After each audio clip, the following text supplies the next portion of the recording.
शुभकामनाएं आपको जो है पार्टी ज्वाइन करो और टिकट मिला आपको। आप सबका बहुत बहुत धन्यवाद। जी, नई पारी की शुरुआत और नए विचारों के साथ में मैदान में आप आए हैं मटियाला में, किस तरीके से रहेगा, क्या लगता है सर जब आपका कार्यकाल रहा है कितना विकास हुआ होगा क्षेत्र में, क्या लगता है कि किन मुद्दों को चुनाव में लेकर जाएंगे सर आप? सबसे पहले तो आम आदमी पार्टी को धन्यवाद, अरविंद केजरीवाल जी को धन्यवाद कि उन्होंने मुझ में विश्वास जताया, मटियाला विधानसभा से टिकट दी। मेरे कार्यकाल के दौरान जो विकास के कार्य हुए थे वो जनता को आज तक याद हैं, 11 साल के बाद भी। मटियाला की आवाज़ को बढ़ चढ़ के आगे बढ़ाया था, लोगों के लिए काम किया था। वही काम जो अरविंद केजरीवाल साहब भी कर रहे हैं, आम जनता के लिए, गरीब जनता के लिए, अनऑथराइज कॉलोनी में रहने वाले लोगों के लिए, किसानों के लिए जो दर्द उनके दिल में है, उसी को देखते हुए हम अपने क्षेत्र की आवाज़ को और लोगों की आवाज़ को आगे बढ़ाएंगे। मैं ये समझता हूँ कि जो सत्ताधारी ताकतें लोगों की, दिल्ली की जनता के सेवाओं को बाधित करने की कोशिश कर रहे हैं, उनको दिल्ली की जनता मुँह तोड़ जवाब भी देगी और आने वाले इलेक्शन में पूर्ण बहुमत से दोबारा से केजरीवाल साहब की सरकार बनेगी और केजरीवाल जी मुख्यमंत्री बनेंगे और हम दिल्ली देहात की आवाज़ को, जो दिल्ली देहात थोड़ा सा अपेक्षित है अभी भी कामों के काम में, उनको बुलंदी से उठाएंगे सरकार के साथ। लगातार जो है आम आदमी पार्टी से विधायक गुलाब सिंह रहे हैं, ठीक है टिकट कटा तो आपको मिल गया, लेकिन कितना विकास लगता है कि हुआ होगा और क्या लगता है कि अब और नहीं हुआ तो क्या आप कराएंगे, क्योंकि टिकट मिला है तो वादे तो आपके भी होंगे मटियाला विधानसभा के। आदरणीय गुलाब सिंह यादव जी का जो टिकट कटा, वो मैं समझता हूँ कि पार्टी ने सोचा होगा या समझा होगा कि 10 साल की इनकम्बेंसी भी हुई होगी और कुछ अगर अछूते कार्य अगर रह गए हैं तो कुछ कार्य हुए भी होंगे, कुछ कार्य रह भी गए होंगे। तो जो कार्य रह गए हैं, पार्टी ने जो नेतृत्व ने ठीक समझा, उसको हम आगे बढ़ाने की कोशिश करेंगे और जो विश्वास हम में जताया है और मटियाला की जनता का जो विश्वास है, उसको ना हमने पहले विश्वासघात होने दिया था, ना उनको कभी उनके कसौटी पे हम खरे नहीं उतरे, ऐसा नहीं हुआ। आने वाले समय में भी पूर्णतः से काम करेंगे। जी, अगर देखा जाए तो आप कांग्रेस में थे, हाथ पे हाथ जो है मिलाकर चलते थे, लेकिन अब झाड़ू आपने पकड़ ली। क्या मन में सोचा कि झाड़ू के साथ चलना चाहिए, केजरीवाल के साथ में चलना चाहिए? परिवार से बात हुई है, कार्यकर्ताओं से बात हुई है, कुछ तो मंथन किया होगा साहब, क्योंकि जनता के बीच में आप जाएंगे भी। ये मटियाला विधानसभा की जनता की आवाज़ थी। मेरे लिए जब मैंने आम आदमी पार्टी ज्वाइन करने का फैसला किया और नेतृत्व से जो बात हुई, उसके दौरान नेतृत्व ने पहले 5 लोगों का यहाँ पर सर्वे कराया था। उन 5 लोगों में 2 बार के कॉरपोरेशन के मेंबर रहे हमारे रमेश मटियाला जी थे, जो इस बार हार गए, सुदेश गहलोत साहब जो अभी कॉरपोरेशन के मेंबर हैं, गुलाब सिंह जी जो सिटिंग एमएलए थे, राजेश गहलोत जो बीजेपी के कैंडिडेट हैं, और मेरा। और उन 5 लोगों में मैं सबसे अच्छे परिणाम से ऊपर आया, तो नेतृत्व ने मुझे उस काबिल समझा।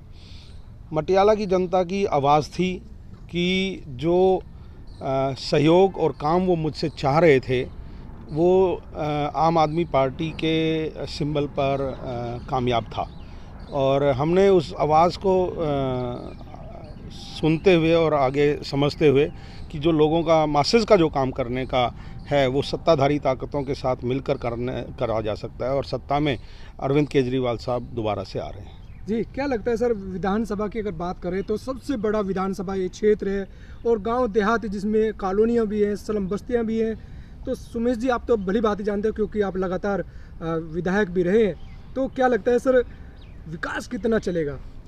देखिए, जब मैं विधायक था 2008 से 13 में 101 अनऑथराइज कॉलोनी थी, हमने 89 कॉलोनीज़ में काम करा दिया था। हमारे पास गांव थे, ग्रामीण पृष्ठभूमि थी, हमने गांव में रूरल डेवलपमेंट बोर्ड से 220 कार्य उस टाइम पे हम छोटे बड़े लेके आए थे, जिसमें गांव से खेतों के रास्ते, एक रास्ता हमने, शिकारपुर गांव मुझे याद आता है, मैंने एक खेत का रास्ता भी नहीं छोड़ा था जो पक्का नहीं था। मुझे याद आता है कि जब जो गांव से गांव के जोड़ने वाले रास्ते थे, उन पर स्ट्रीट लाइट नहीं होती थी, कोई एक रास्ता मेरे कार्यकाल में नहीं बचा था जिसमें स्ट्रीट लाइट नहीं लगी थी।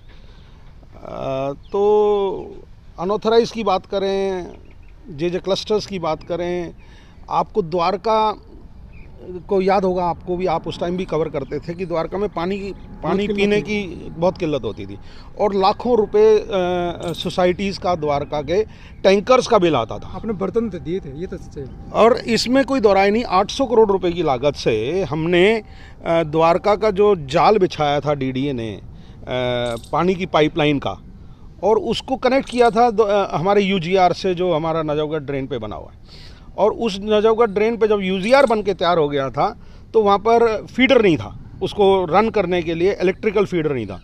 हमने, हारून यूसुफ साहब मिनिस्टर होते थे, हमारा पत्थर आज भी लगा हुआ है वहाँ पर, वो स्टेशन सेट किया, पावर स्टेशन सेट किया और फिर उसको कमीशन किया, यूजीआर को कमीशन किया, फिर द्वारका के लोगों को पानी मिला, सोसाइटी के लोगों को पानी मिला। सोसाइटी के लोग इस बात को भूल नहीं सकते कि सुमेश शौकीन का प्रयास कितना था। वो बात दूसरी है कि वो मेरे कार्यकाल जैसे ही ख़त्म हुआ वो पानी आ गया और श्रेय किसी और को जाता है उस बात का। लेकिन तो अगर नेटवर्क बनाने की बात थी, चाहे वो ककरोला की अनऑथराइज कॉलोनी में था, चाहे कुतुब विहार की अनऑथराइज कॉलोनी में था, चाहे श्याम विहार की अनऑथराइज कॉलोनी में था, चाहे द्वारका की पूरी सेक्टर सोसाइटीज़ में था, इस यूजीआर पर ये पूरा नेटवर्क हमने बनाया था और उसका आज लोगों को फ़ायदा मिल रहा है। लाखों रुपए पानी के बच रहे हैं, फ़िल्टर पानी द्वारका के लोगों को मिल रहा है। द्वारका की सोसाइटीज़ के अंदर की आवाज़ को उठाया था मैंने विधानसभा में, वो ऑन द हाउस है आज भी, हाउस के पटल पर। क्योंकि मैंने ये कहा था कि प्राइवेट सोसाइटीज़ में हम वोट मांगने चले जाते हैं लेकिन हम काम नहीं कर पाते, और मैंने ये सवाल उठाया था कि हमारे को वहाँ पर काम करना चाहिए। तो सरकार ने ये जवाब दिया कि हम प्राइवेट सोसाइटीज़ के प्लॉट को प्राइवेट प्लॉट समझते हैं, उसमें नंबर ऑफ़ फैमिलीज़ रहती हैं। फिर मैंने कहा कि हमारे को जो उनके कॉमन एरियाज़ हैं, जैसे स्टेयरकेस है, कॉमन एरिया है, कॉमन पार्क है, वहाँ पर हम काम कर सकें। तो ये फ़ैसला उसके बाद हुआ था। जब तक हमारे टाइम पे फ़ैसला नहीं हुआ था तो हमने इनके कॉमन एरिया के बाहर जो रोड थी वहाँ पर स्ट्रीट लाइट्स बहुत सारी लगाई थी, स्ट्रीट लाइट्स लगाई थी और साइन बोर्ड्स लगाए थे। तो हमने काफ़ी काम किया द्वारका की सोसाइटीज़ के लिए भी, और आज भी द्वारका के लोग उस बात को पहचानते हैं और याद सुमेश करते हैं। जी, क्योंकि आप प्रत्याशी हैं, टिकट आपने जो है लिया है, जाहिर सी बात है, लेकिन अगर बात करें कांग्रेस की, क्या लगता है कि जनाधार नहीं है मटियाला विधानसभा में कांग्रेस का, इसीलिए झाड़ू पकड़ी? मैं ये समझता हूँ कि जब आप किसी पार्टी से जुड़े हुए होते हो और जनता की जो आवाज़ है उसको आप सुन नहीं पाते हो, मैं ये नहीं कहूँगा जनाधार नहीं है, लेकिन हाँ गर्दिश में। और लोग आज चाहते हैं कि काम हो। सुमेश शौकीन कभी मटियाला विधानसभा से नहीं हारा। पार्टी के साथ लगे हुए लोग, वो जो समझते थे कि सुमेश शौकीन के कांग्रेस से हमारी बात नहीं बन रही, मान लो हम इनको जिता भी देंगे तो हमारे सरकार से काम नहीं होंगे, तो ये एक विचारधारा पब्लिक की थी। तो उसको हमने मद्देनज़र देखते हुए कि हम पार्टी को, बस मैं ये जानना चाहता हूँ सर कि जिस तरीके से आपने कांग्रेस छोड़ के आम आदमी पार्टी का दामन थामा, झाड़ू पकड़ी है, तो एक तीर से कई निशाने लग गए साहब कि कांग्रेस का जो कार्यकर्ता है वो सुमेश शौकीन के साथ में खड़ा हो जाएगा और आम आदमी पार्टी का जो कार्यकर्ता है वो भी आके खड़ा हो जाएगा, और कहीं ना कहीं जब टिकट की बात आएगी तो बीजेपी की सेंध भी आपके साथ लगती नजर आएगी, यानी कि एक तीर पे चार निशाने साहब। मैं ये समझता हूँ कि हमने लोगों के काम किए थे, तो कार्यकर्ता तो झाड़ू के, कांग्रेस के जो सभी साथी हैं, जो न्यूट्रल साथी हैं, वो सब हमारे साथ लगेंगे। लेकिन सबसे बड़ी जो लगेगी वो मटियाला विधानसभा की जनता लगेगी। और जनता किस लिए लगेगी? वो सुमेश शौकीन को एमएलए बनाने के लिए नहीं। जनता ये चाहेगी कि सुमेश शौकीन के माध्यम से उनकी जीविका और आसान हो, उनके क्षेत्र में काम हो, जहाँ पर समस्याएं हों वहाँ पर सुमेश शौकीन खड़ा होकर उन समस्याओं को दूर करे।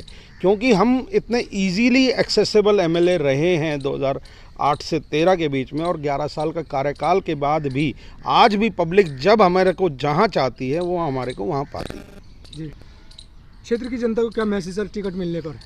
क्षेत्र की जनता को बधाई कि आप लोगों ने मुझे ये समझाया और ये बताया कि आप ने जो आवाज़ दी कि आम आदमी पार्टी को आप ज्वाइन करें, मैंने उनके कहने से आम आदमी पार्टी ज्वाइन करी है। मैं अब क्षेत्र की जनता से सिर्फ इतना ही आग्रह करता हूं कि अपनी सहूलियत के लिए, अपनी सेवाओं के लिए सुमेश शौकीन को फिर से 5 साल के लिए अपनी नौकरी पे रखें। मैं उनकी काम करूंगा। धन्यवाद। जय हिंद, जय भारत।